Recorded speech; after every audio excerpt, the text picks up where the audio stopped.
So I'd like to welcome everyone to the February 2nd, 2021 joint meeting of the Nelson County Board of Supervisors and the Nelson County School Board. If we could stand for the Pledge of Allegiance.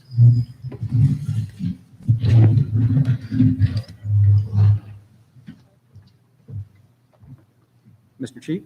I pledge allegiance to the flag of the United States of America and to the republic for which it stands, one nation, under God, indivisible, with liberty and justice for all.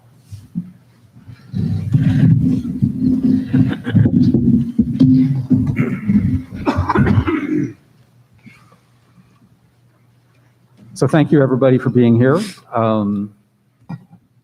Mr. Cheap and myself will tag team the facilitation of the meeting as we go. I just wanted to do a few recognitions while we're here. Representing the school administration, Shannon Irvin's here, so she's going to be maybe participating if we ask. I don't know exactly what's going to happen. Also, Steve Carter and Ms. Candy McGarry are here from the county administration. If and when we need some clarification on things, we have these folks here that can do that. The agenda for the meeting is going to be fairly informal.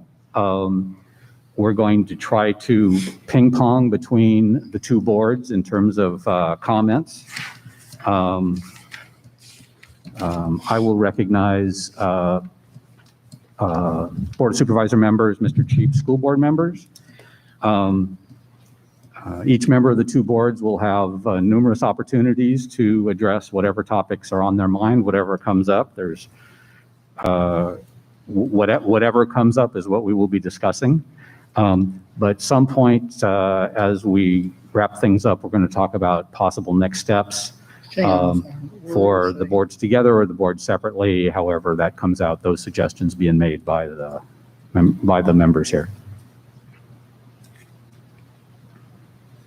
Ernie, can you hold on just a minute? Can y'all understand what he's saying? Because I can't. Yeah, it's hard for us. It's very hard to understand. The speakers are pointing. Okay. Maybe if that monitor was maybe turned a little bit. Yeah. Same thing. How's that? Is that better? Well, I don't know. Well, I can always speak up. Then I'll do what I can. Again, let me know. We can hear better. Much better. Yeah, I think being over there is harder. Right. We were just saying the last meeting, we also had some issues with the fan, we think. We couldn't hear when you Oh, were right. sitting over there, so if you want to switch with me, Tommy. Well, you can slide your desk forward to your mic would help probably. You said So you can't hear me, can you? Well, because you didn't get into your mic, so get up in there and talk to me. it's just something, there's some noise. You talking about the fan? Yeah, there's a fan that's causing background noise. Makes it harder to hear on that side of the stage. Can the fan be turned off? It's probably what's circulating the air in here, what you need. Well, Okay. while we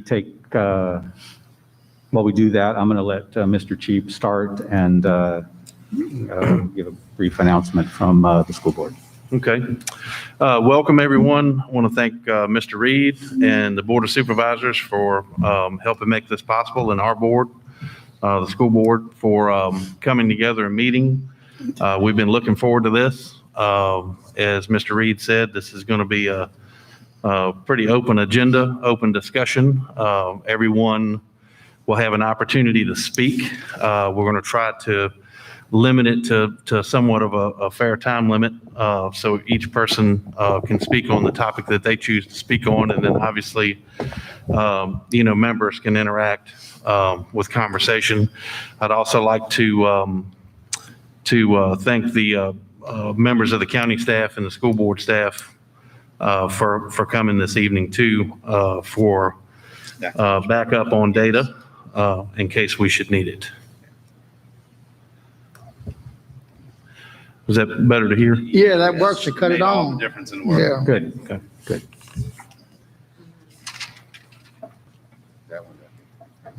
Okay, what I would ask is, while someone's talking, if someone wants to make a response, make eye contact, give me a little wave, I'll get your name down and try to make sure I get everybody in the order they're in. If someone hasn't had a chance to speak yet and they want to, I'll probably try to get them first.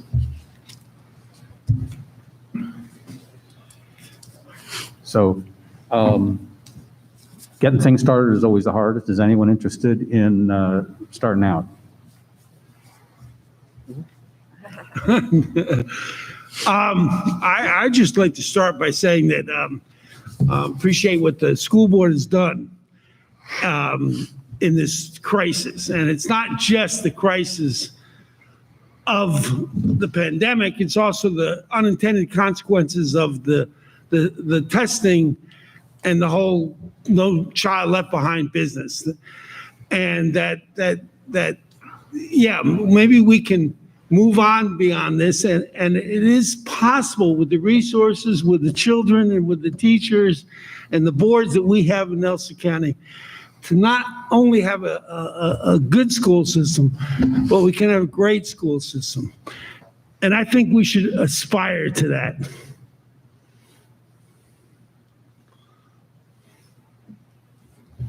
Did you just say make schools great again? What? So Republican coming there, didn't on the school board side, who would like to go first?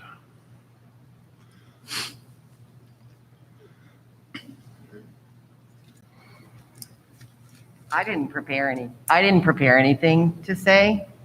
We had talked about having certain topics on the, of conversation. Sure. One of them, I think,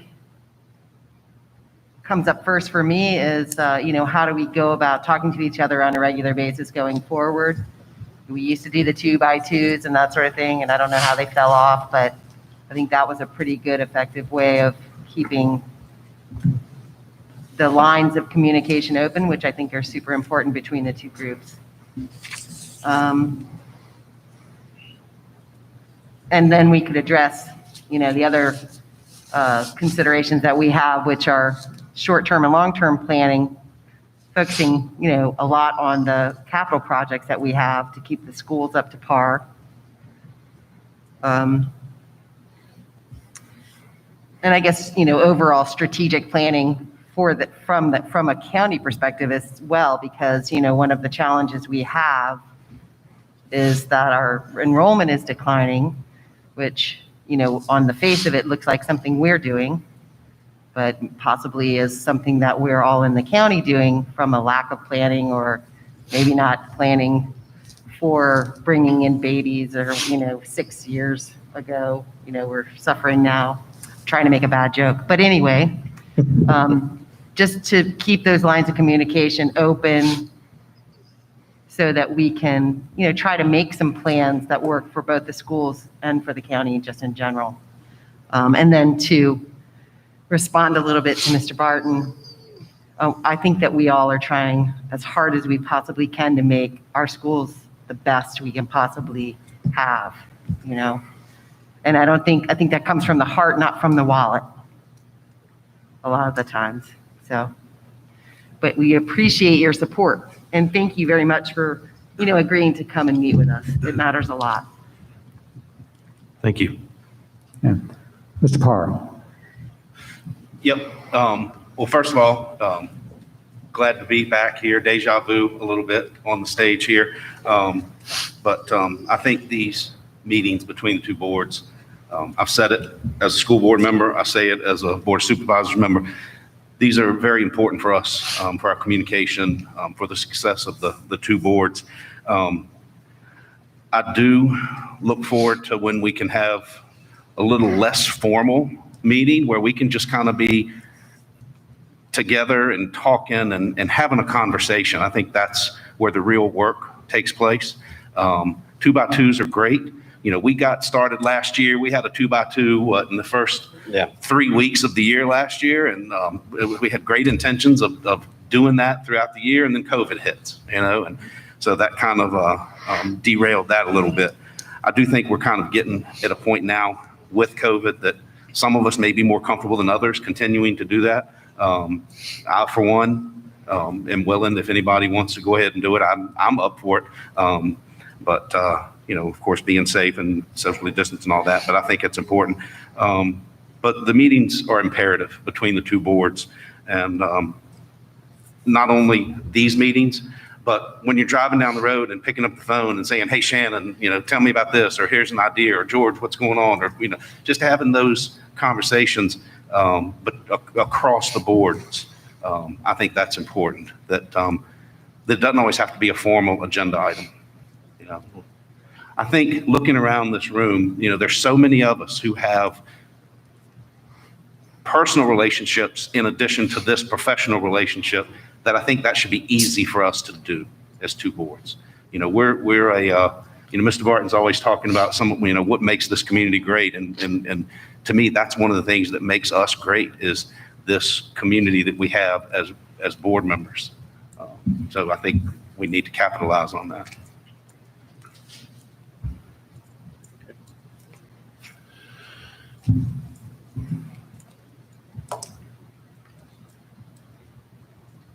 Ms. Turner-Giles? Yeah, so first of all, I'm excited that this meeting is actually taking place. We have tried on numerous occasions to all get around the table, and my first hope is that this is not the first and/or last meeting of this year. I completely agree with what David Parr just said. It is critical that these two boards talk. It is critical that these two boards work together, and it's critical that we share information, not just 2 by 2, but with all members of the board. I think there's a lot of things at stake. I think there are a lot of things that we have come to the table before to chat about, whether it's capital improvement, whether it's things going on in the school. And I, for one, as long as I've been on the board, just cannot thank enough the support that you all have given us. I know, for one, Mr. Harvey and I have had some numerous communications, and I really appreciate the time that we've had to talk and have some wonderful conversations as being chair to chair. But I do think that all of these conversations are critical. And my next step, just to piggyback on something Mr. Reed said that we're going to look at going forward, is I would love to, by the time we get out of here, set whether we're going to do biannual meetings or whether we're going to do quarterly meetings as a board. If we can agree on that, then I think we're moving forward, at least in making sure that the two boards speak. Something else, and I know Margaret touched on this, is in regards to capital improvement, capital planning, strategic planning. I think that's probably one of the great and probably one of the top agenda items that we probably need to have. If we can start looking at all of the projects that we have, because some of these, I'm sure David can look at this list and say, they were items that were on the board when he was here. There are certainly some of these items on the board that have been here since I've been on the board. And at some point, you really want to be able to chip away at them. It would be nice if we could have, whether it is a 3 to 5 year plan and lump 4 or 5 of them together, and then have a 5 to 7 year plan, or whatever that timetable is. But if we can all agree to start looking at those items and discuss how we can potentially go about fulfilling them. Because it goes back to what you just said, Mr. Barton. We want our school systems good. We want our school systems great. We want the best school systems here in Nelson County. So again, we appreciate you all's support, and it's good to see each and every one of you. Thank you. Hey, I just wanted to also echo many of the thanks, obviously, to the hardworking school folks out here, the many teachers who have had to get creative in the midst of COVID and all the difficulties that have come with that. I also want to thank the chairman for arranging this joint meeting. I think this is critical to having not only a efficient government, but a transparent one, and us having to be able to have open dialogue with each other about our concerns and thoughts and goals. As I'm just going to use roughly the paragraph where it asks questions of priorities, successes, and challenges and questions, and I'm going to give some of those in this little opening, if that's all right, Mr. Chairman. I know one of my biggest priorities moving forward, obviously with the school system, is how I can support career and technical education here in Nelson County. As we have seen with the COVID epidemic, we have seen careers change, we've seen requirements change, and we've seen a lot of people learn how to get educated from the household. I'm grateful for the Board of Supervisors and Broadband Authority for our efforts in being one of the first municipalities to secure universal internet. And I'm glad we've answered the how, and of course we're going to work on expediting that. But the next step is how is it that we can attract industry into Nelson County and make this place an affordable place for people to want to live and have a career, which leads me into the next comment that I want to talk about is the pupil situation. Obviously, we know this is not just an issue that Nelson County struggles with, but really much of rural Virginia and America. You know, I was speaking with Mr. Cheap, and as many of you know, I've grown up with some of your children and relatives, and culture's changing. You know, my generation is not having as many children as priors have. You know, for whatever reasons that may be, but it is going to be important that we address that on a cultural basis of what the future of that looks like and how we develop Nelson County around that. And I'd like to get into that. I'm not going to ask for this question to be answered immediately, but I'm just going to be curious to staff what the state is expecting on the pupil situation and what their estimates were. I didn't get a chance to see what it's looking like, but maybe at some point after this, if that could be answered. My next comment is about capital improvements. I realize that is the biggest concern that many of you have. I would like to model after Greene County, which has a Board of Supervisors School Board Joint Committee.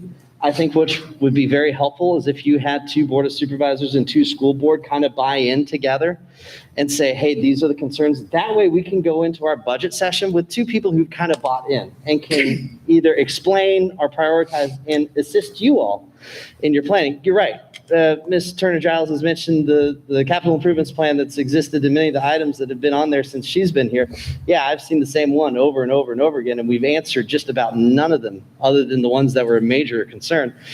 I would like to support creating a committee of 2 Board of Supervisors, 2 school board, and county staff. And it doesn't even have to be something more than just giving us good suggestion. Because I think having that 2 board member buy-in is going to make it a much more efficient and effective when it comes to our workshops and making capital improvement decisions. Moving on into my next point, obviously, you know, we talk about some of the many issues that we have here in Nelson County, and broadband was one of the biggest. The second biggest is housing. You know, many of our students are struggling with having housing access in Nelson County to be an affordable place to live. And I think when we talk about prioritization of how we can increase that pupil, or at the very least do damage control of the pupil loss, we need to start talking about housing and internet and the equities around that and how you can be connected into our economy. We have a beautiful place. It's a wonderful community. Even though a lot of people think Nelson County is getting overpopulated, that's wrong. Our supply has stayed stagnant, if not dropped. So moving on from that, the communication is key. I wish to continue doing 2x2s. I will gladly be with Mr. Parr and doing a 2x2. This doesn't have to be a formal thing, and I think that's one thing. We all know who we are, and we can kind of pick some dates and pick some times and social distance properly and have great discussion. So with that being said, Mr. Chairman, that is all the comments I have. Ms. Pennell.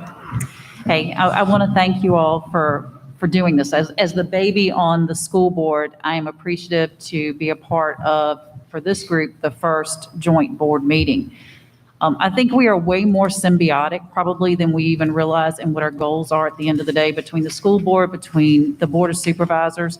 We really all do want what's best for the kids as well as what's best for the county. They each uniquely go hand in hand, I do believe, no doubt. There's some themes that I think continue. Everybody seems to be concerned and have concerns or continued discussions on some of the same things: strategic planning, pupil enrollment, and open communication. I think as we move forward, I agree with Mr. Rutherford. I think it's a great idea. And one of the things that we've talked about is capital improvements are big. I mean, that's really big for our schools. I mean, we're at the point where we can't continue to push off certain jobs because of the safety issues, not only for our students, but for our community members who use those buildings. And So, in the interest of being collaborative, I think it is a great idea to create that committee and work together. I think at the end of the day, we do want to have the best school system. We want to have the best county. We want to have the best school system. And at the end of the day, I think that planning starts here with us and everybody moving forward, whether it's collaboratively, being transparent with what our individual and our team goals are.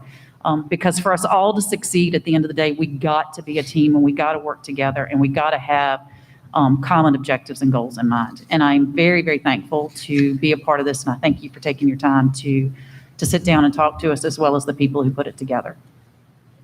Thank you. Mr. Harvey?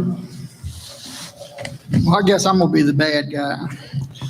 Until we can get this school operating budget under control, you can forget about all these capital plans and all this other stuff. Right now, we're required, I believe it was, our requirement, the state requirements are 7.5 million. Is that correct, Steve? Well, we produce another 7.5 million, 100% of the county's money. And with an increase asked this year, I don't know if you've still got more to go to make it better, but you're asking for $800,000 in addition about hiring all these people, and you have asked for more than what our taxes will produce more. Our increase in taxes to bring in is right at or below what you want for the school budget.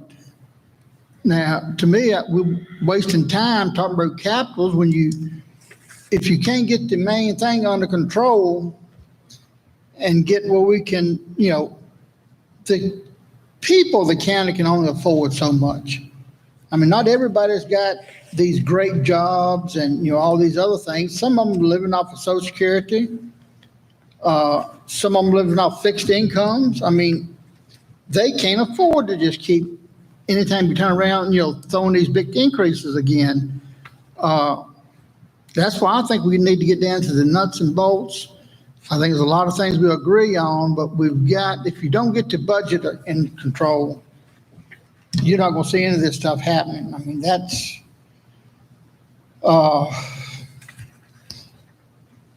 there's some things I know that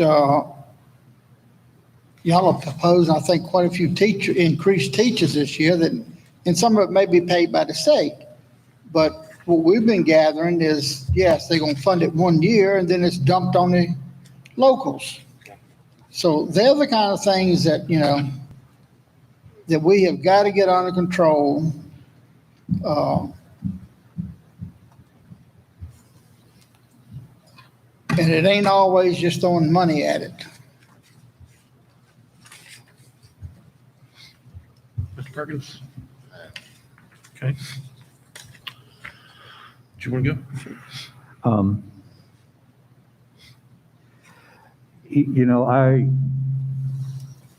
I certainly agree with that, with virtually everything that's been said, but starting with Mr. Barton, I think was important for me because my concern for Nelson County is that. Honey, back up just a little bit from your mic. Okay. I think you're a little bit too close. Thank you. Yeah. I'm very proud of our schools. I'm really proud of what the administration does, what the school board does. And the overarching goal for me is really, really quality of education. And the Board of Supervisors doesn't really have much control over that. The Board of Supervisors, of course, can provide enough funds for the school board and the administration to do those things that they believe and want and prioritize. But the Board of Supervisors does have the ability to set a tone. And having this meeting is a great thing to do that, brings us all together and brings us closer. the fact that the Board of Supervisors are able to be open to the requests that are made by the schools, and the fact that within our ability, we want to meet those, because I certainly believe that the decisions about where the financial resources are spent is really best made by you all and not us. It's our abilities. We have the ability to support you. We have the ability to help make things happen. We don't have the ability to implement them or to prioritize, really. I know that after the budget is set, there's always the possibility of y'all coming to us with a need and having us address that need fairly immediately. And I do believe the less that we have to do that, the better. Of course, we can't predict, but to give you all the resources you need to be able to make those decisions as they come up, I think is imperative. I like the fact that money left from your budget at the end of the year can go towards capital. I think that's a really good thing.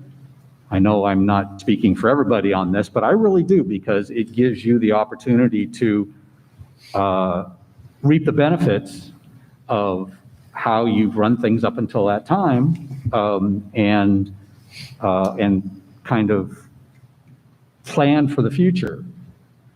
I know you're not asking for things you don't need, but over the course of the year, many decisions are being made by y'all. And at the end of the year, I think that giving you that opportunity to benefit from that, to benefit from those decisions that you've made, is a good thing. I don't have anything wrong with that at all.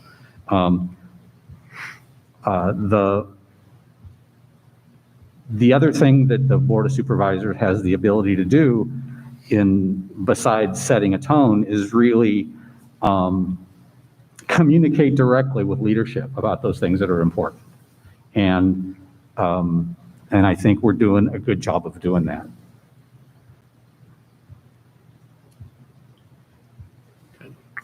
Thank you. So, first of all, Ms. Irvin, the number that we've got, the projected number for next year was that the 1507?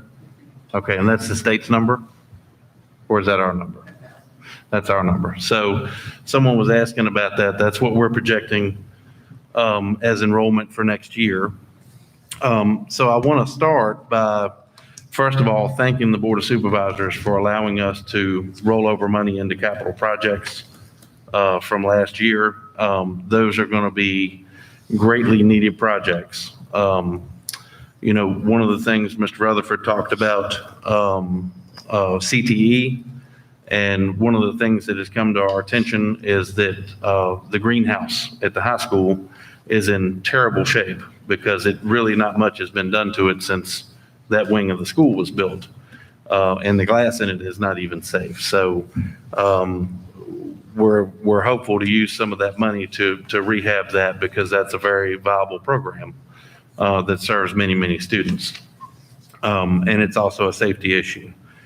So, and I also want to thank the Board of Supervisors and the Broadband Authority for all of the work and money that has been put into the Firefly Internet program that is going on in the county.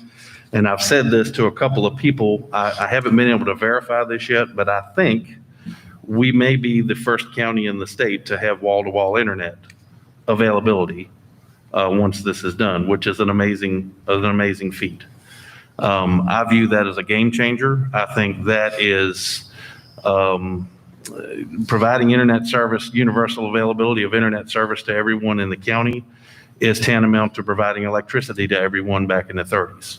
I think it's that big of a game changer. I think people may want to move here to out in the country if they have the availability of the technology to use, and to then take advantage of the scenery.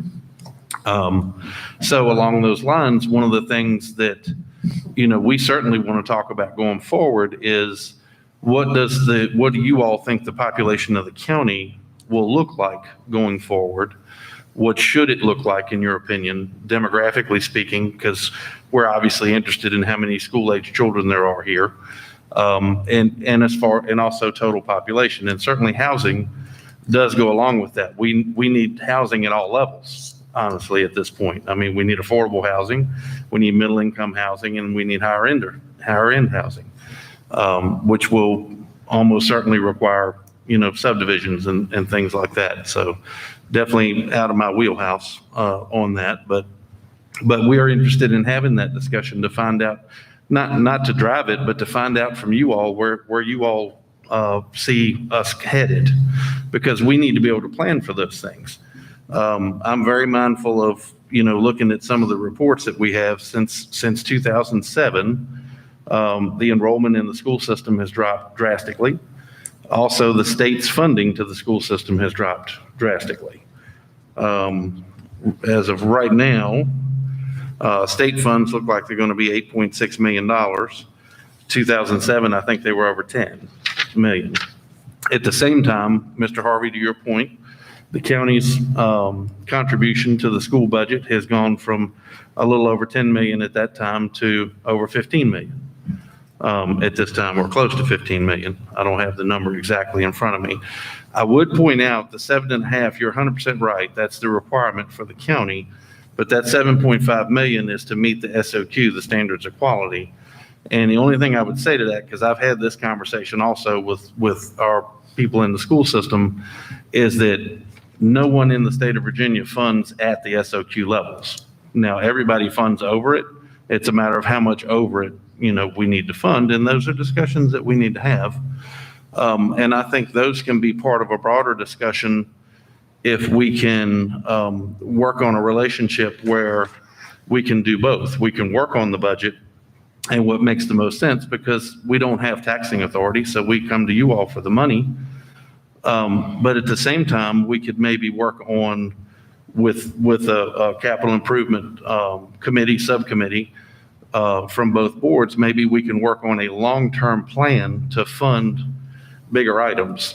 For example, we put a roof on a school, we know 20 years after that, we're going to have to put another roof on the school, at that point. And so to be able to work on this relationship so we have that kind of commitment, we are certainly doing everything we can right now to be as fiscally conservative as possible with the school system at this time. So, but we do thank you for everything that you all have done for us and continue to do for the kids in this county. Now, is the decrease in your funding based on pupils? Not solely. I don't think it's solely based on pupils. The formula changed too, didn't it, Shannon? You go up or down?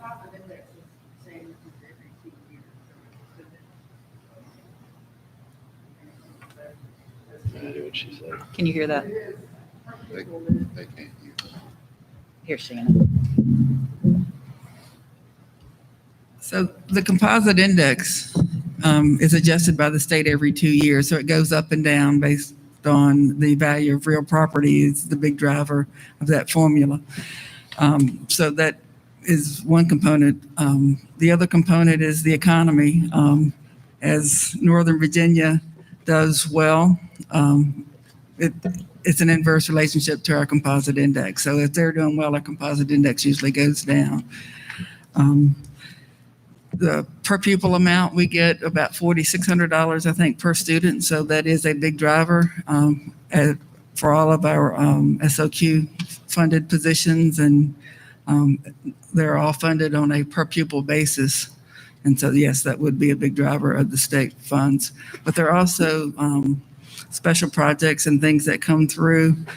On occasion, the General Assembly will approve, for example, a compensation supplement for teachers. And if they give raises, then that's an added number to the budget. If they don't give raises like they didn't this past year, then that money's not part of that state budget. They also sometimes have enrollment loss monies. So if your enrollment is lost, sometimes they hold you harmless. And so each General Assembly session would have special components that you would have to consider as you look at the state aid.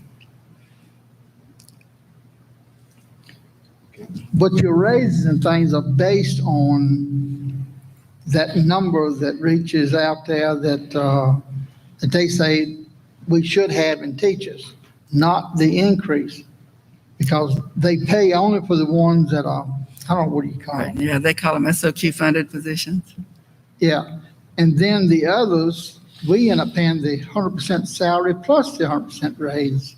Correct. And that's what we got to be careful with. That standards of quality thing, it's just a thing that it affects about 3 localities in the state the same way. It's a real negative impact. But on the other hand, what they're telling us is you're getting all these tax dollars from, say, Wintergreen, some of the power plants and stuff like that. So you've got plenty of money. It's, you know, and it's true in a way. But when you look at somewhere like Amherst, who I believe the last time that they pay like 20% of the cost of the education, and the state pays the rest. And I believe we have been about 50-50, and I think it's every now and then it tilts the other way, that we are paying more than 50% of our kids' education. Correct. It's 0.5604. Yeah. But we don't want to give up our big tax base either.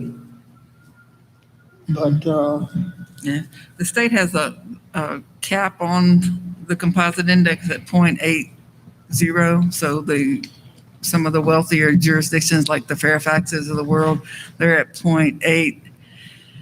So that the state is paying 0.2% so that the state can still have regulations and enforce. I think Fairfax at one time wanted to even say, well, we don't want your money. You know, we'll run our own school division.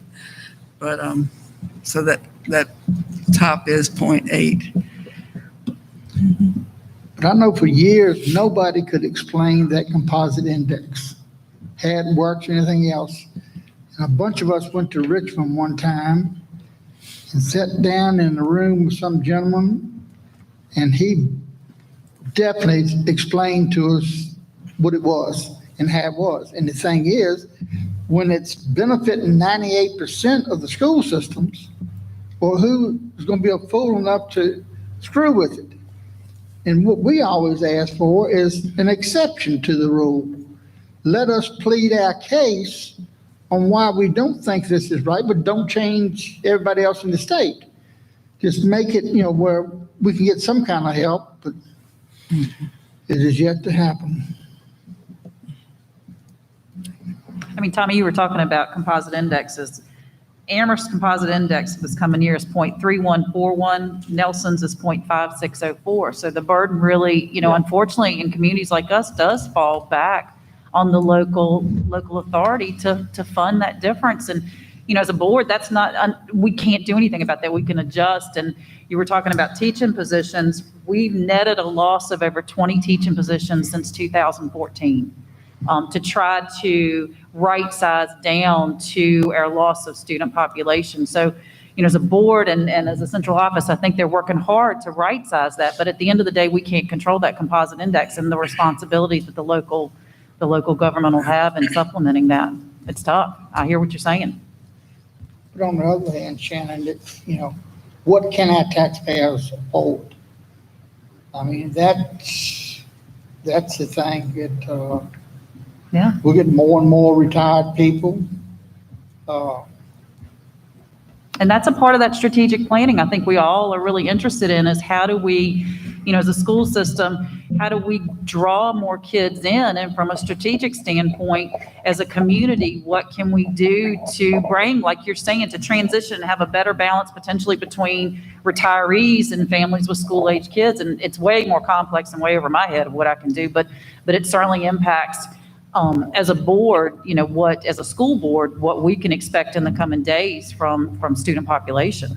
The other side of that equation we also have to keep in mind too is while that increase in family growth absolutely helps student enrollment and helps you all, it also puts pressure on the infrastructure of everything else we have.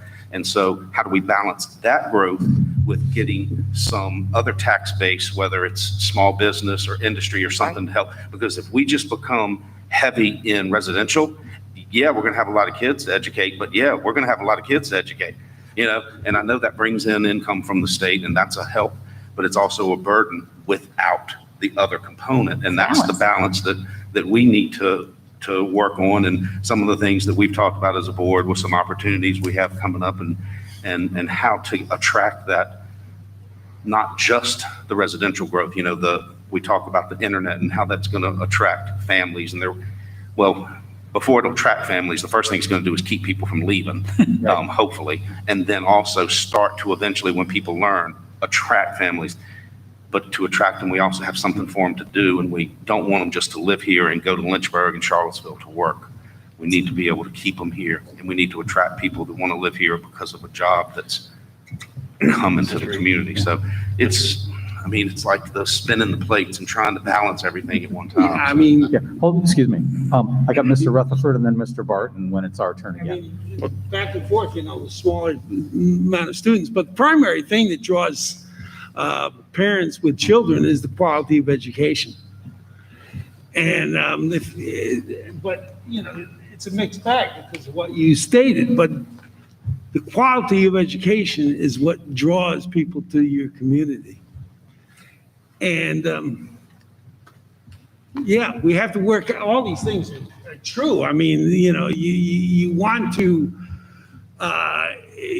make education affordable, but you also want to make it better or as good as you can make it.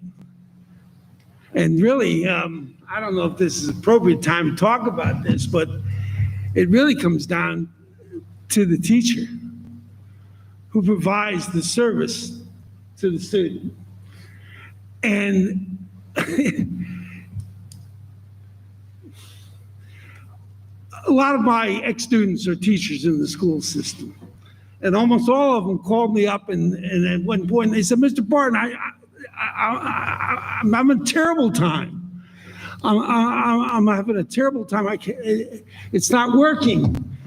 And I would say to them, good, because if you can go into a classroom right away and be a good teacher, your expectations are so ridiculously low that you'll be a lousy teacher.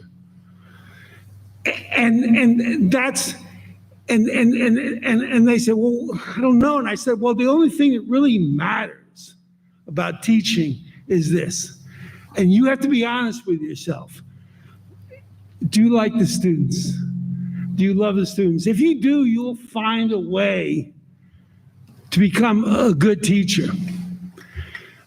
And being a good teacher is, you can help teachers. I'm going to tell a story. I'm sorry. I tell parables. I tell stories.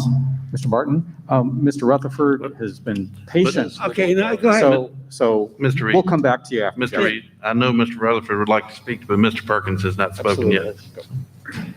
So everybody's talking about money's here, money's there. We compare ourselves to Amherst. Can't hear him. Come up to you, Mike.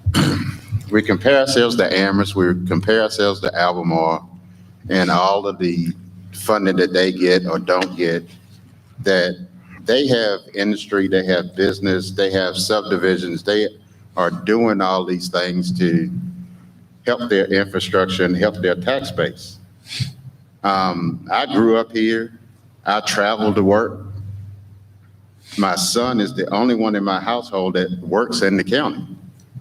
So when I was in high school, Mr. Norris referred to Nelson as a bedroom community, and we have not changed. And that was back in 83, 84. We have not changed anything. If anything has changed, the industry that we did have is now gone. So we're not, as a group or as a county, we're not trying to get tax base in from where I can see it. Then we wouldn't have to come to you, and the monies we asked y'all for wouldn't be as big if we had a bigger tax base and money was able to be distributed around as needed. Everybody said the same thing. this list has been the same since I've been on the board. Some of these things are needs, some of these things are safety issues. We're not trying to create anything but a safe environment for the schools. We try to be competitive with our salaries and all those things. We're not asking you to make this some conglomerate school that we can then draw from other states. We just want the best education in the county. And then we can compare ourselves with surrounding counties. That's all we're asking. I know some of these numbers are big, but we are trying to, as a board, look at these things and try to help each other so we can get these things dialed down to where we can come to y'all with a reasonable number. So we don't have to listen to, y'all are asking for too much money. The salaries are what we try to be competitive. That's all we're trying to do. And we're trying to make the best learning environment for these kids and the adult learning in this county. Okay. Thank you, Caesar. I appreciate your comments, and that's going to help lead into what some of the comments I have to say. I want to address some of the earlier comments from the chairman of the school board as it pertains to where we see ourselves going. I think a fact and early indicators are supporting this. Nelson County has a stagnant population. The biggest issue we see is it's a demographic swap. We have an aging demographic, as Mr. Harvey had mentioned. We are a retiree community, and it's being amplified, obviously, in areas that have a higher tax base, and create that, but they don't bring the things that are important to a thriving community, and that's children, and having, obviously, that impact is lack of state funding that comes with that. When we talk about, the comparisons of Amherst to Nelson, obviously there are a lot of similarities and there are some major differences. As it pertains to subdivisions and whatnot, Nelson County has no growth. We have no major subdivisions coming. We have no major affordable areas where people can have that only $900 a month rental property. Those things are few and far between, and those are what allow a working class person to live in a community like ours. Otherwise, they're dependent on family support, or they get into the inventory of rental properties, which is very small and almost non-existent. When we look at the future of Nelson County, it's a scary one in a way. We don't have major supply increases. We have a stagnant, if not lost, increase of housing. Obviously the internet question is an amazing one. Do I think that will increase our population? Slightly, but the biggest indicator of an increase in population is increase in supply. Otherwise, all you're doing is replacing a household that once used to have a family with another house, or with another family into that household, which isn't an increase, it's just maintaining what you got, which is important. And I think it's important that we preserve those who live in Nelson County and try to keep them from leaving, as Mr. Parr said. That's critical. We owe it to our people to do that. And, obviously education is a critical piece, but we as a board of supervisors and school board have to start getting aggressive. We have to start looking at these things as not just inconveniences, but crises. The affordable housing situation is a crisis. The lack of internet availability was a crisis, and we treated it like one, and guess what we did? We got it done. And it's important we start looking at these things and treat them that way. And I believe that these conversations, as opposed to us doing this every year, going back and forth about, no, it's you, it's this county, look at this county. We've got to sit down and have this conversation of what we see it to look like. I do see and want Schuyler to be a thriving neighborhood community like it used to be. As of right now, it is a struggling community with the average median income that is like near $30,000, which is impoverished. And we look at other things like infrastructure. As David mentioned, yes, when we look at increasing these things, increasing population, well, we have to look at infrastructure, and that's a huge dollar number. Just ask Mr. Reed or I when we sit on the Servant Water Authority. Those numbers are not affordable. So we have got to start looking at these things and treat them as such a crisis. How do we attract industry? My answer is career and technical education. You can't attract people here until you have a population that can work. That's a fact. And you can't attract the people you can't attract a population here so long as you don't have houses for them to live in. We have to look at these things because they're all interconnected and all the struggles that we have.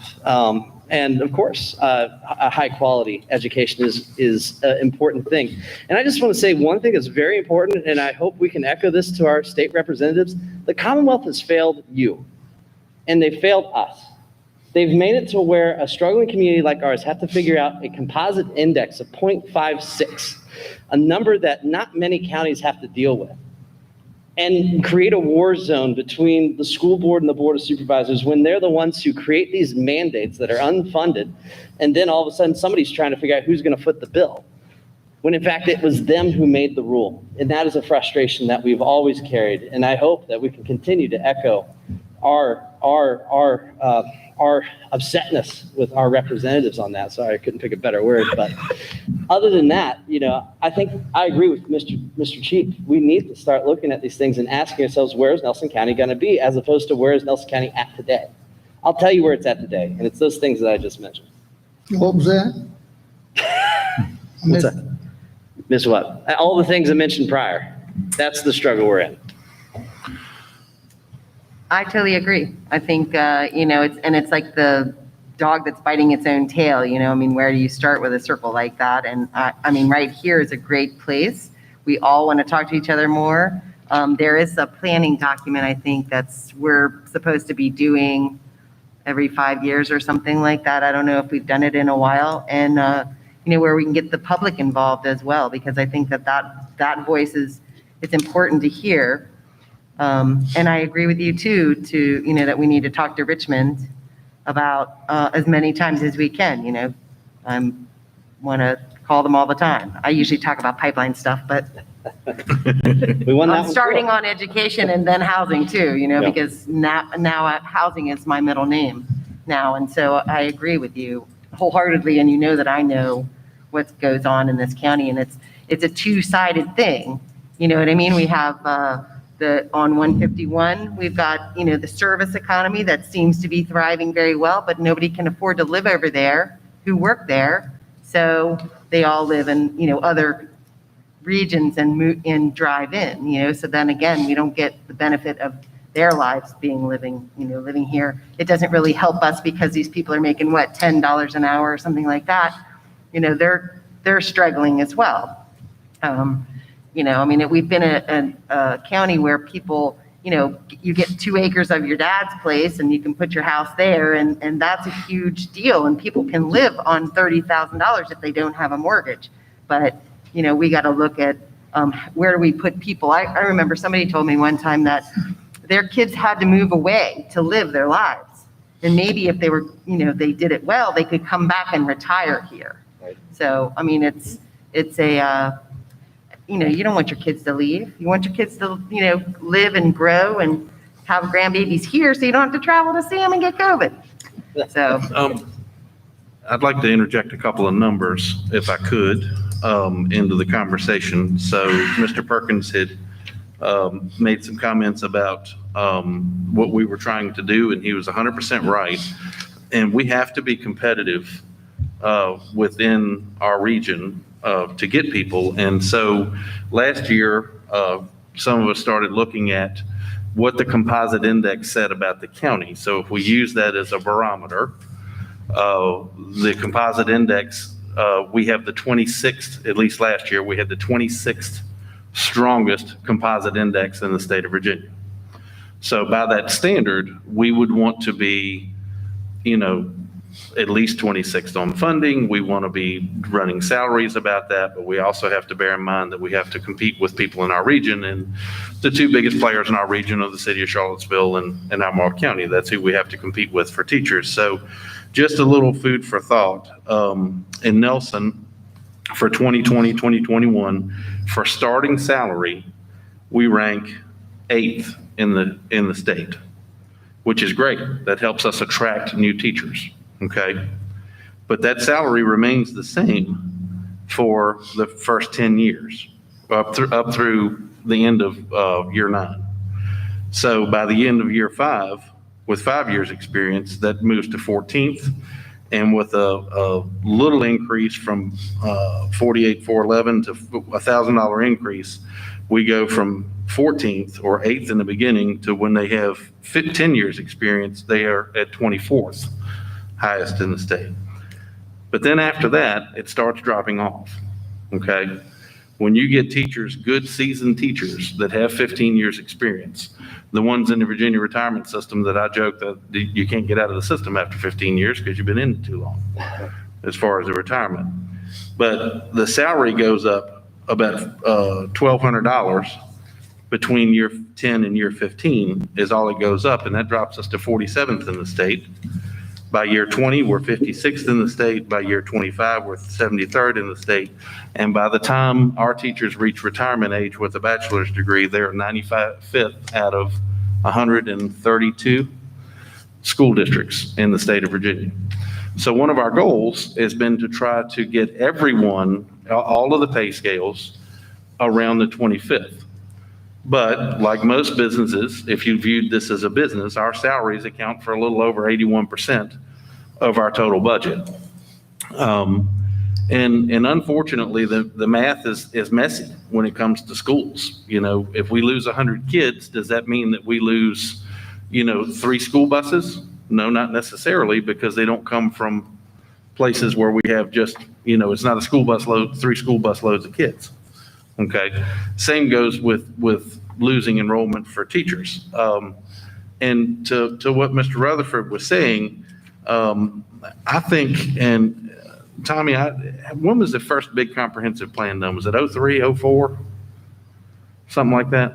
No, it was back in 82 or 3. Well, the big redo, that was the one that was so thick, the big redo Well, that there was been no done. big redo.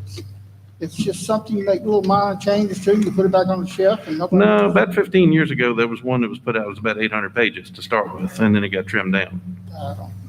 And I think they filled up this room. What's that? I think they filled up this room at the public hearing too. Well, right. Yeah. But Yeah. at any rate, my point is, it's been very successful because what it's resulted in is a tourism-based economy. We've got an excellent tourism-based economy. Unfortunately, we don't have anywhere for anybody to stay. And, and there's nowhere else for the people to spend their money. I'm all for seeing jobs come in. I think Mr. Rutherford's right. I think we need to have skilled workers, whatever the job that whatever the industry is you're trying to bring in, they're going to want to know what your skilled workforce is for that industry, whether you're looking for CPAs or welders or whatever you're looking for. So I think that would be good. I think we are definitely tied together. And doing this, we want the best education that we can provide for the money available. And so we want to turn kids out of our school system that are able to go and succeed and hopefully stay here, but can succeed in any field that they endeavor, whether they want to get a 4-year college degree or higher, or whether they want to take the CTE route, or whether they want to be self-employed, or whether they want to go in the military. So that's what we all want. And so I like these conversations because we can continue working together on it. But I think just like with the broadband, I think we would love to be able to have that conversation of where are we going to be? Where do you guys see us in 5 years, 10 years, 20 years? What kinds of things are happening? Because the tax base is tough. I know it's tough in a rural community because, we've got a rural, maybe not all agricultural community anymore, but it's still pretty significant. And we have land use, which takes off the taxes and things like that, which you have to do because it's a rural area. So anyway, I just wanted to interject some of those numbers and just to show you what we're trying to do. And there are certainly unfunded mandates at the state and the federal level that we can't do much about on those things. There's a bunch of those. Because one of my first questions when I got on the board was, I remembered when I was a kid how many people were in the school board office, but everything has changed since then. All of these federal requirements that have to be done, and they send the rules down, but they don't send any money to go with the rules. Mr. Parr, you're up if you want it. No, sir. Okay. Good. Mr. Barton, then you owe us a story. I agree with everything you said. Housing is a problem, employment is a problem, all those things. The things that I was addressing, however, had to do with what you talked about, the quality of education. Can you improve the quality of education without spending more money. And the key to that is the teachers. And the key to, look, when a teacher stays in teaching, the reason a teacher is a teacher is because there's incredible joy in it. It is something that one does which one would never give up. A good teacher would never become a supervisor or administrator. Teaching is, look, right now in Nelson County, teachers are hurting because the energy that they get is from the students, from every morning going to class, and whatever happened the night before, those students are there and they energize you. They make you strong. You, your teachers, you have got to treat them as professionals. You got to get away from the unintended consequences of the testing has really hurt teachers. This COVID thing has hurt teachers. Teachers need to be creative. They need the respect of being professionals. It's not just teachers. In this whole society, we find professionals don't take responsibility for what they do. We have to make, teaching in Nelson County is an incredible experience, and people stayed here for a long time. You talked about the bad, the way, you attract teachers by spending a lot of money. You need to make teachers feel that they are important parts of the community. And you don't do that by dictating what they're to teach and how they're going to teach it and what hour and all those things. You need to show respect for them. Now, teaching is a community thing. Whether it's the parents of the children or the teachers themselves. We have perfect sized schools in our community. They're perfect. 300 people is a perfect sized school for a grammar school, primary school. What an opportunity this is. We can do this thing.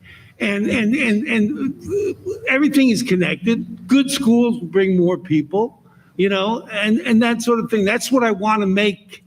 It's what I want to accomplish at this meeting, is to make everyone appreciate how important teachers are to whatever you're talking about.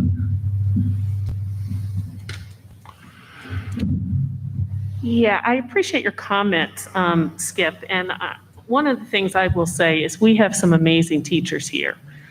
We also have amazing staff. We also have amazing bus drivers. We also have amazing food administrators. We also have I could go on and on and on. It takes a village to run a school.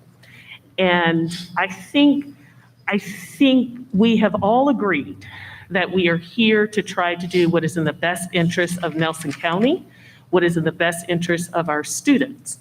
And I think we can all agree that it's probably time to maybe either put away the old strategic plan and create a new strategic plan together as two boards, because we're recognizing what one needs affects the other needs. And if we can start to work on that together, then I think we'll get there. I also want to point out, someone at some point was talking about the teachers and the number of teachers, and I think it was Ms. Rothgab that pointed out the number of teachers that we have lost. Our school administration, and I certainly want to point out Ms. Shannon Urban, who does amazing work when it comes to get creative in how we are going to work with the little bit of staffing that we do have. Some of the things that they have looked at the educational levels of our teachers. They have doubled up some of the responsibilities of individuals. We have individuals that have stepped up into roles. So I think we have gotten as creative as any county has gotten. And I think that is something that needs to be highlighted, because I agree with you, Skip. Teaching starts from the heart, and that's what we have here in Nelson. We have teachers that understand the importance of taking care of students. And I think our job is to make sure that we create an environment that allows those students to succeed, but not just the students, but the teachers to succeed. And just as Mr. Perkins had said earlier, that's all we're looking for. A lot of the things on the capital improvement, I, for one, cannot wait until that slate gets wiped clean so that we can start working on the things that really matter. Working on the things that will help our students. Someone over there had mentioned about the CTE. That's critical. That is critical now more than ever, because it is the skills that are going to be needed out of this pandemic to move things forward. And those are the types of things we need to be focusing on. So I look forward again to an opportunity for us to dust off or create a brand new strategic plan, and that we do that together. I look forward to the opportunity to start thinking about and start talking about the things that matter to our students and to our teachers. I just want to add, that is pragmatic. That's a pragmatic way of looking at things. There's nothing idealistic about making an environment for teaching and for students and for that relationship to blossom and to grow. I mean, not that it's not there. Don't get me wrong. I don't think it's not there, but I think it's been injured. It's been wounded. Ms. Powell? I appreciate and echo what Ms. Turner-Giles said. You know, one of the things that we're challenged with not only the yearly operations of the school, it's, you know, we keep coming back kind of the capital improvement information. You know, Jesse, I know welding's been really important and kind of near and dear to your heart. And as a board, one of the things we're charged with when we look at those capital improvement monies or those monies that are left over at the end of the year, it's, do we reinvest in those direct student hands-on educational things like the welding, or do we have to take care of the safety concerns, things like video cameras on the bus, or even buses? We got a report recently on buses in our operation, and you would be appalled if you saw the age of the majority of our school buses. So we want to get to those hands-on CTE investments, capital improvement type investments. Our challenge is, from a safety standpoint, we can't ever catch up enough to get to that point. And those things like the buses, I can't even say the word Caesar, what was it, ballards we talked about last time. I mean, things that impact student safety every day. And as a board, we've committed to not just education, but education in a safe environment. Thank you.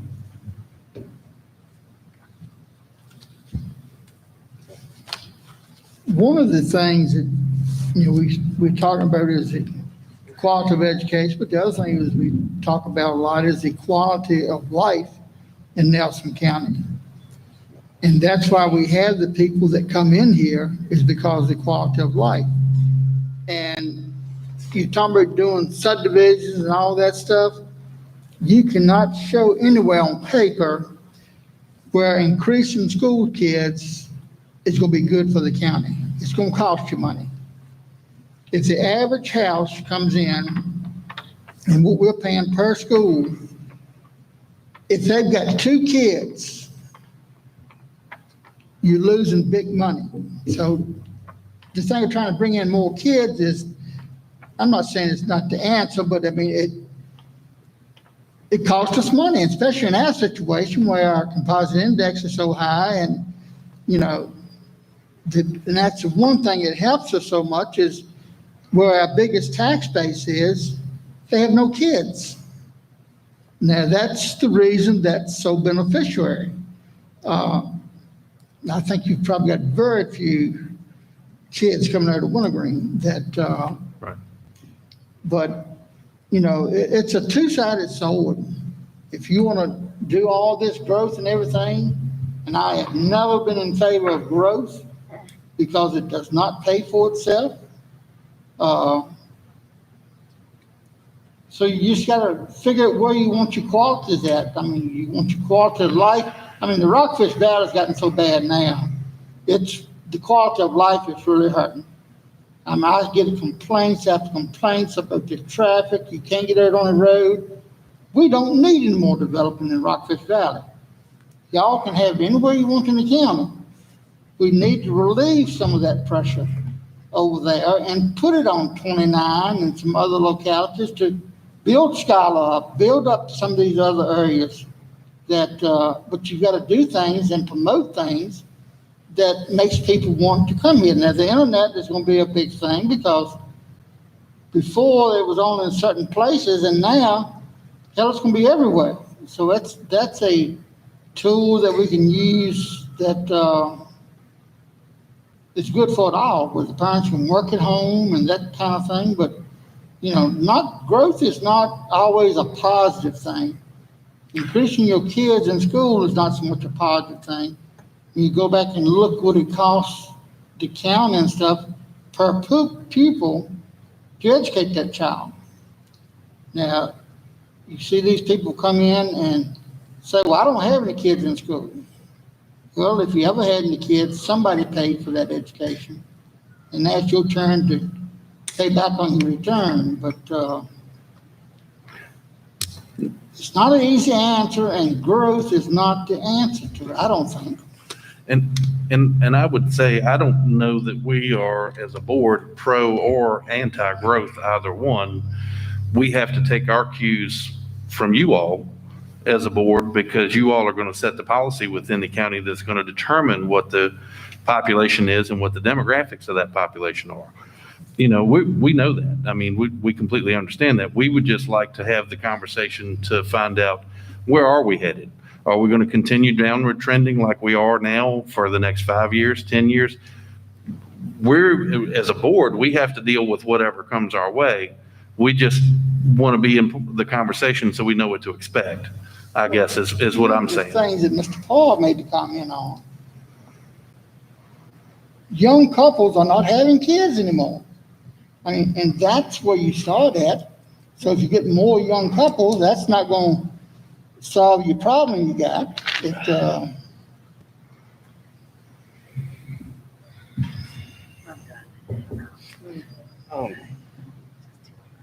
Yeah, I think, we could discuss this in many different shades. I do think an action item that I would support as of right now is the capital improvement joint board. And I think a 2 and 2 would be a great combination. So, Mr. Chairman, whenever that time does come appropriate, that is something I'd like to approach. The second thing that when we talk about the strategic plan, the comprehensive plan, for the record, that's a $100,000 experience for the local government. And it takes, Steve, does it take, a year, 2 years to do it effectively? Because essentially you have to go through the planning commission in many different aspects of it. Then it becomes to us. Then it goes, obviously you'll have some commentary. So, but we can do some immediate strategic planning and immediate goals for the board. And I think, the comprehensive plan needs to happen. It's something that I think when me and Ernie got on, we voted to do it, and it was a major undertaking. We had staff changes and it got on the back burner. And hopefully in the future, that's something we can address as a board. And of course, including you all in on the conversation. But I think that joint comprehensive group can facilitate some of those conversations, and those 2-on-2 meetings. I think we could have them as a big group like this. I think some of the 2-on-2 meetings are going to be a little bit better and easier to facilitate. But in terms of the capital improvement, I think an action item that I'd support, and I hope we can get done today, is doing that joint committee. So that would look like 2 and 2 with staff. Ernie, can I enlighten him just a little bit? Enlighten me, Tommy. The only way the comprehensive plan works is when you get through with the comprehensive plan, you've got to follow it up by zoning. Right. If you don't zone according to the comprehensive plan, and then the problem you get there when you start telling Ernie, we're going to make your place where it ain't going to be worth nothing. Right. We're going to down zone you, but yet we're going to go to George right down the street here and Upzone make that. his real valuable. Yep. Comprehensive plans have no strength No teeth. But if you don't follow it up by zoning Right. and stick with it, it ain't worth a nickel. Of course. And I have never seen a comprehensive plan pulled off of the shelf, once put there, since I've been on the board. The only few cases will be if somebody thinks there's something in there they can try to So you- oppose something with. Yeah. And usually that's right after it's done, and after that, It's too late. how many times, Steve, has that comprehensive plan been pulled off your shelf?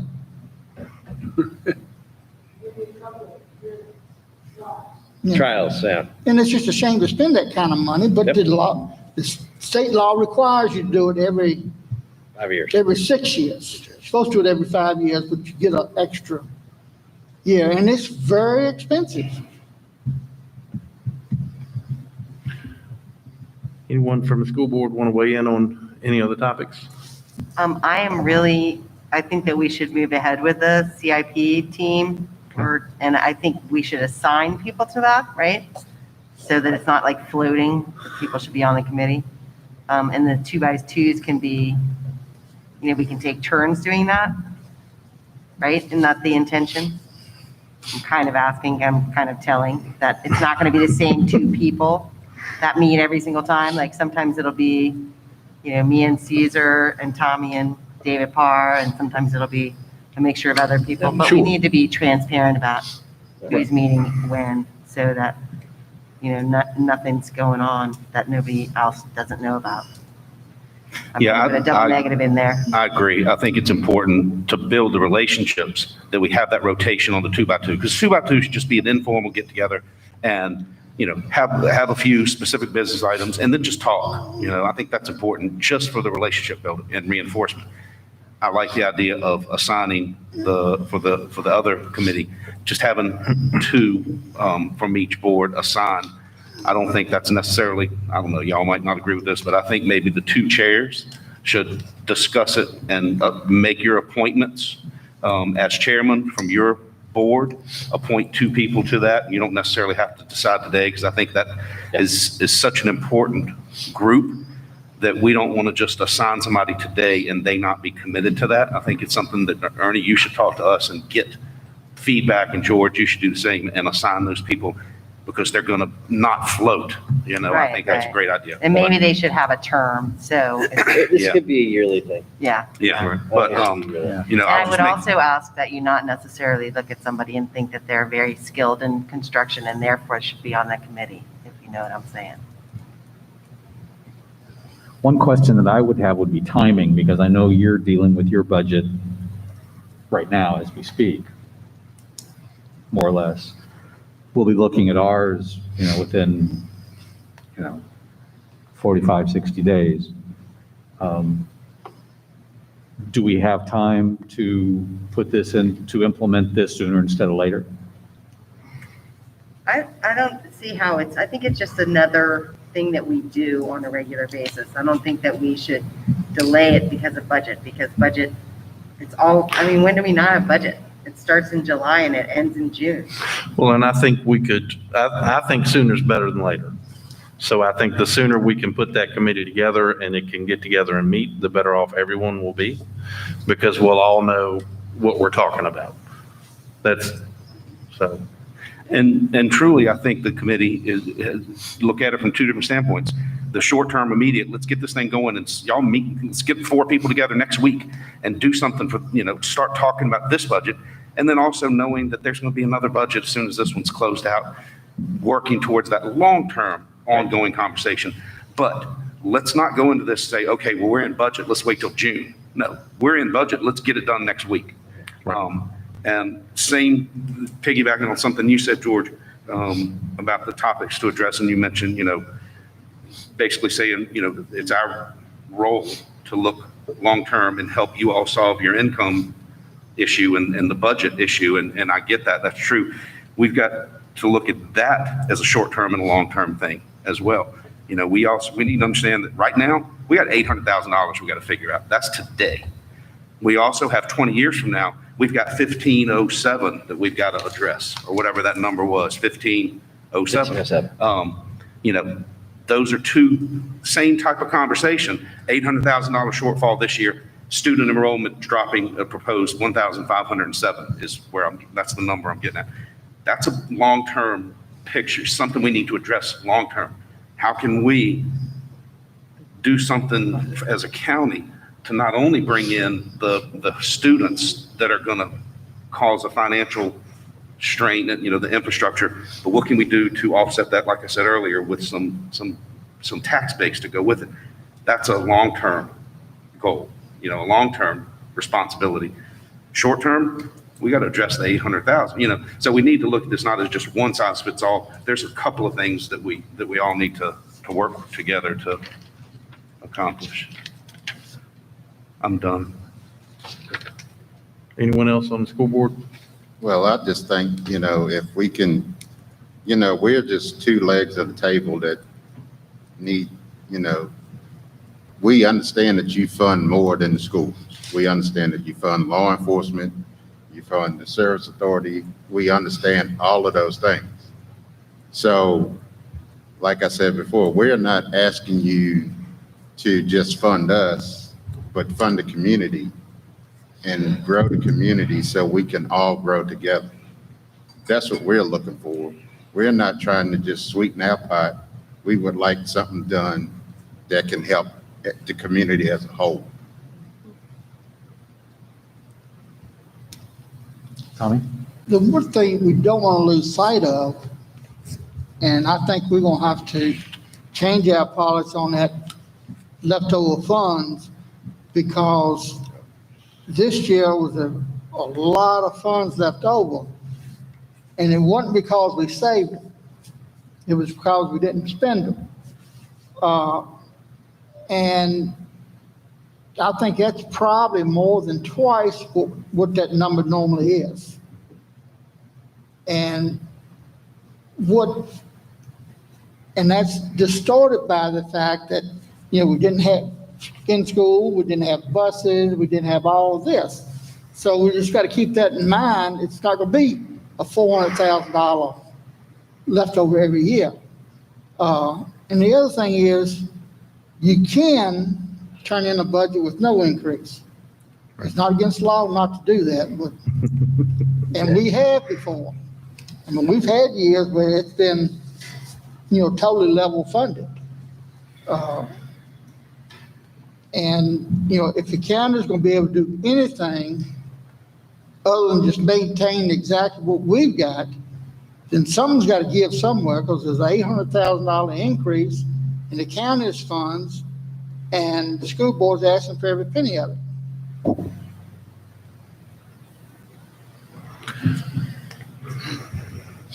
So it looks like, we've moved into the what are we going to do stage of things, I think. And so we're looking at two things that are really pretty basic. One of them is the Capital Improvement Committee, 2 members from each board. I think George and I could poll our members and see who's interested in doing that. Get 2 people from each and then get those folks together. And as soon as they can get together, we can do that. We also have, the 2x2s, which the other members of both boards would have an opportunity to do. That leaves George and myself to be, perhaps, might propose, not on either of those. And that would give us the opportunity to meet with them, get what's back, and be apprised of what's going on. I don't know if that suits you or not, but it would seem that might be an equitable way to move forward and let those 2 teams then determine an agenda so they can get moving on those. So let the 4 remaining members do the 2x2s, is that what you're saying? Right, so we'd have 2 each on the capital committee. We'd have 2 to do 2x2s, and you'd have us. Well, the 2x2s, I'm hopeful, and I think what I'm hearing from our board is that we would like to mix that up some so that we can develop relationships amongst board members from opposite boards. And have more informal conversations about those things. Perhaps initially we could do that between there'd be 3 on each side, including us. Maybe we could have 2 sets of them in different Well, combinations. we can't do 3 because that's a quorum. No, I mean, we could have Pool of 2 3. different combinations Pool of 3, 2 by got it. 2s Okay. with those 3. And, that would take us up to, 3 months down, 3 months down. Right. I think it's a good start. Any comments on Anybody? that or ideas or? I think that's. Yeah, I mean. I say let's lock it down. Let's get it scheduled. Move forward. And so each board will be meeting their regular meeting next week, correct? Right? We'll meet next Thursday, you all next Tuesday. So in the meantime, we could maybe select the CIP committee members between now and our next board meetings, and then you and I can get in touch with each other about. Right. Let me know which one of those you'd rather do, the 2-on-2 or the committee. And then, You can kind of do the 2x2 and if you're on the committee, I mean, well, they're separate, but yeah. yeah. Only I'm trying 2 to of you, engage everybody. yeah, only a couple of you are only going to be doing CIP. Yeah, the CIP committee It's would be only established. Too consistent, That would be established. yeah. But being a member of that doesn't keep you from being on a Yeah, on floating 2x2 2x2 Correct. as well. Yeah, Correct. yeah, it doesn't stop you from doing that. I think we all have enough time to Yeah. juggle, to fit it in. Yeah. Yeah, But the initial 2-on-2 can be the 2. Not the Members that committee, are not. exactly. Yeah. And we can work, we can each come up with our respective boards, we can come up with some type of frequency or scheduling for that, and then get back in touch with each other and work that out. The other thing I think we heard in the beginning of the evening was that people wanted to, maybe us as boards, have a commitment of how often we might want to do this. So as we are, sounds like not maybe wrapping things up, how often do we want to meet and make that commitment to one another and our boards? I mean, I've always felt that this meeting, I've always felt it should be twice a year. At minimum, it's hard to get everybody together, but I do think 2 times a year is important for us to get together. But And I would say going forward that we should develop, this was great, that we've had this open exchange of ideas and thoughts, but I think going forward, we should probably nail down a couple of specific high points that, specific items that we want to, that is the 2 boards we want to address together. I think they'll come from, if we do the 2x2s and the committee. Right. Those things will come together. Yep. Great point. I just think, maybe 3 times a year, so we can, that's a well-rounded number, so we don't, lose focus on where we are in, every 6 months. Then we got that one in the middle where we can still branch out from and feed from. If we do one in July, right after the budget comes out, and then do another one in September, and then, your December and your January, in that area is all gonna be about budget and CIP stuff. So, just something to kind of be a food for thought going out to the next 2 meetings. So perhaps the 2 of us can get together after we've talked to our team. Right. And by next week, propose, a date and when we might get started on that and project how often. Sounds good. I just want to go back with one last comment. Until the school board gets their budget under control with something we can afford it, I think you waste your time going forward. There's no need to sit there and talk about the same things we've always talked about if we don't have any funds to help you to do anything with. So, Well, that is something we're definitely going to be discussing going forward as a board. So I can't make you any guarantees right here because there's a lot of factors at play, but we're definitely going to be discussing that. my fright is what's going to happen when we do go back to school, and then we're going to know the reality. We don't have a clue what the reality is going to be yet. We know what we think is going to happen, but I think a lot of these parents that have put them kids in other schools and things, if they're satisfied, why would they come back to Nelson? So. And I love my school system. Mr. Harvey makes a good point, and I know y'all know this, that there are a slew of question marks ahead of us about what things are going to look like and what kind of demands are going to be on our resources going forward. And that is a good reason, I think, to support what we proposed here, because y'all are going to have to be able to be flexible enough to respond to that as it comes up. And we can support you in that, and knowing that we've had good communication leading up to it and as it's going on, so that y'all feel like you can do what you feel like you have to. And I think that's, the best we can do at this point is to know that we've got good communication, you've got support, and Mr.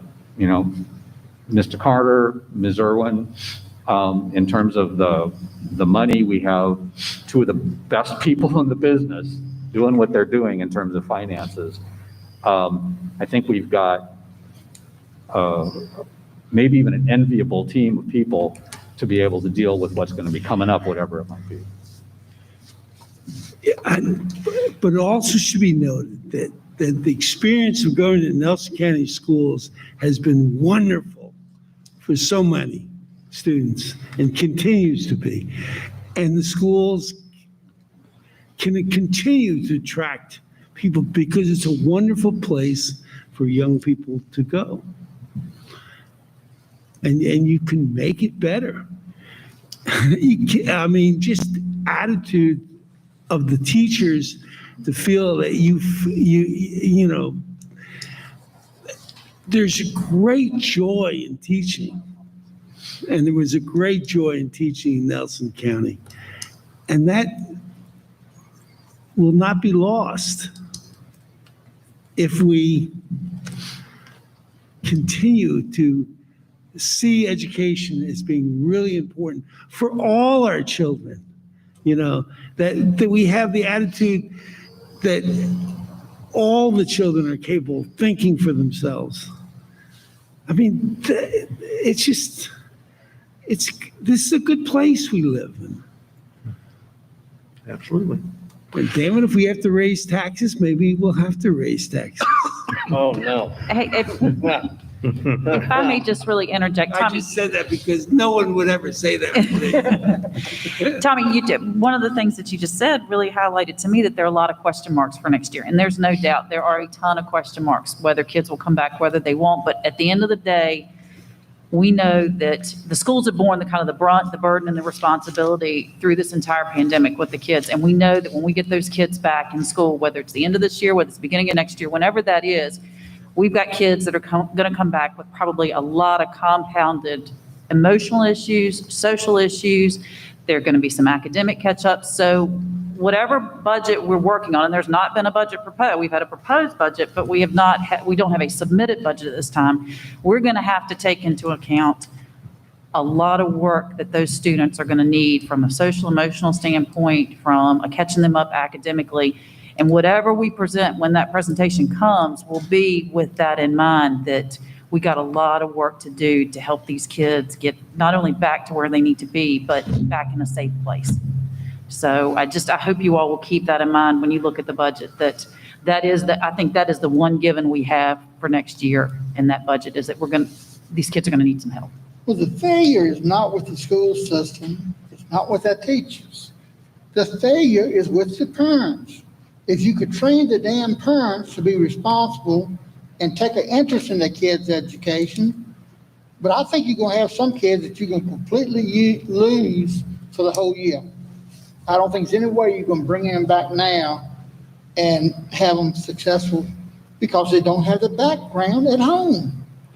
And we don't have any control over that. What No, we do you is don't. we manage the kids symptomatically once they get there. And so, that's why I just say, I hope when you look at whatever that budget looks like, just know that I don't want to say we're compensating by any means, but we're helping support those kids in a way maybe they're not.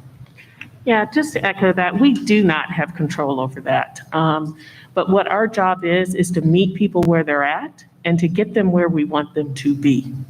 And that's what I hope these two boards will do, that we will work together and get our children where they need to be. Yeah, when the students come back to school, to make them know that they're important and the teachers are important, you know, and that's part of what, that is pragmatic. That's a pragmatic view, to value human beings. It works. Okay, if no one else has anything to add on the topics that we've discussed, Mr. Chairman, we're ready to move to final comments, right? Okay, so for our board, we're going to start from the outside and work our way in. So would you all like to go first, or?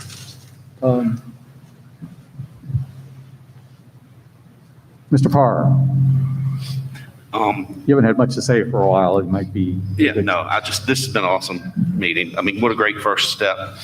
This by no means the end of this. This is just the start. So thank you all. I think this has been very productive.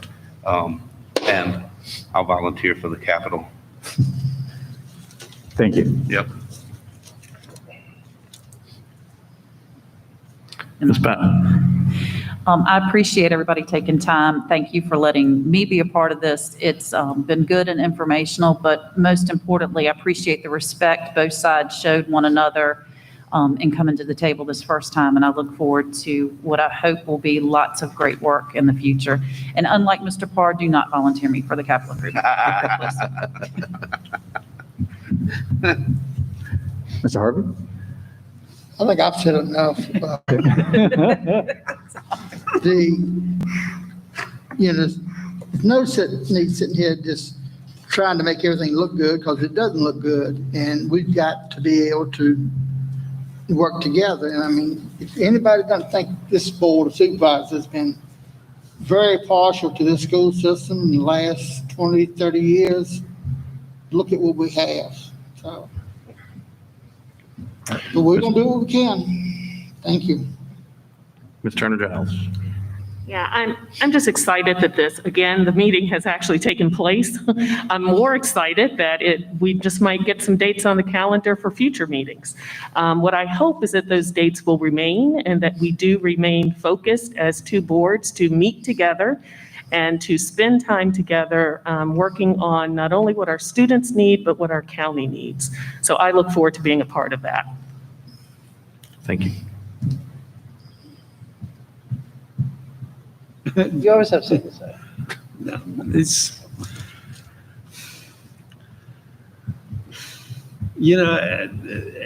everybody always, I would come here, the students are the most important and all that. And many times people that pay lip service to that.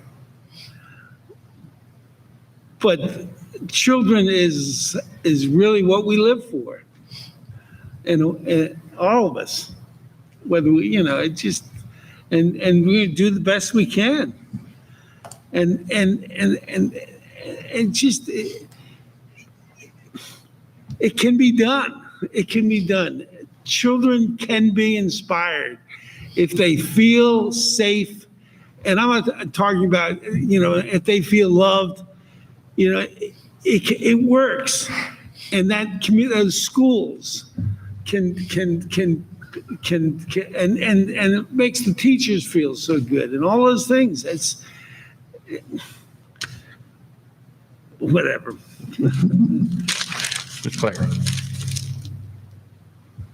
I don't really have anything to say to add to this either, except for thanks for, putting this together. You guys did a great job. Kudos.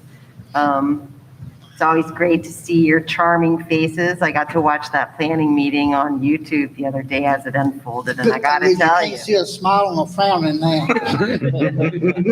I know what you're doing, Tommy, all the time. I can see it. But it was really interesting to watch you guys, have your relaxed meeting together, and I appreciate YouTube more than I than you guys might believe. But anyway, thank you very much. This is going to be super productive. One thing, since I did the school board before and I'm back again like a crazy person, I know that the Board of Supervisors has always supported the school system, or at least in the last 25 years, as very deeply in your hearts, and I realize that, and I appreciate that, and we promise to bring you a budget of need.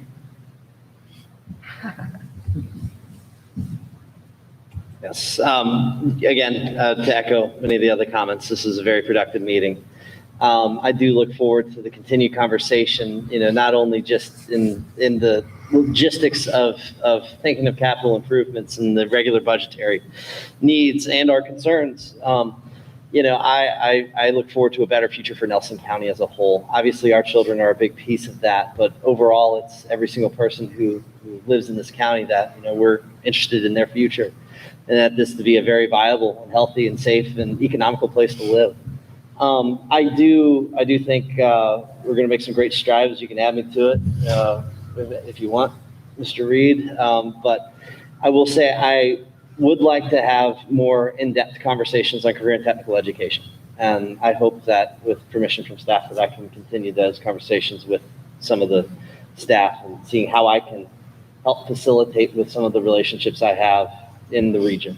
So I think that post-COVID is going to be the next step that we grow in this county, is focusing on that technical education. So, and I'm sure as we get into the weeds, we definitely are going to find that to be the biggest need. So thank you, Mr. Chairman.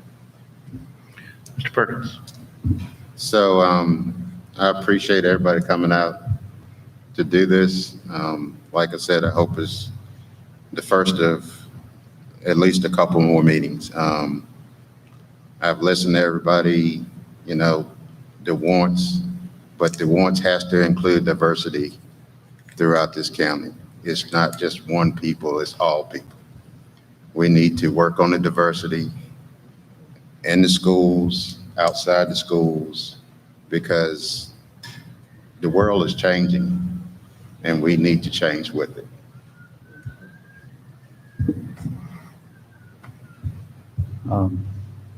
Well, this has surpassed my expectations on a lot of levels. It's been a real heartfelt afternoon, which I didn't expect going into it.